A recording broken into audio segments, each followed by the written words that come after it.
नमस्कार मंडळी, श्री स्वामी समर्थ. तर मी निघालेली आहे आमच्या इथल्या जवळच्याच दरबारामध्ये.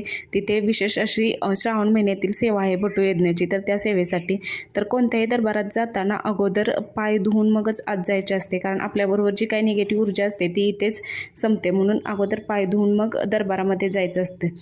तर दरबारामध्ये गेल्यानंतर अगोदर आपल्याला औदुंबर वृक्षाचे दर्शन होते. तर औदुंबर वृक्षाला 11 किंवा 21 प्रदक्षिणा घालून मग महाराजांच्या मूर्तीकडे किंवा फोटोकडे जायचं आणि महाराजांना मुजरा करायचा असतो.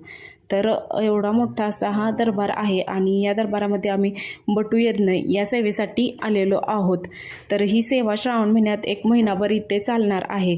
सर्वांना हरिद्रव्य दिलेलं आहे हवनासाठी. हरिद्रव्य म्हणजे गहू, तांदूळ, साखर, पिवळी मोहरी असं मिश्रित केलेलं धान्य असतं आणि त्याने हवन करायचं असतं. प्रत्येक मंत्रावरती स्वाहाकार करून हवन करायचं असतं आणि हवन केलेलं हे हरिद्रव्य हे या यज्ञकुंडामध्ये ओतायचं असतं. भेटू पुन्हा एका अशाच व्हिडिओसोबत. श्री स्वामी समर्थ.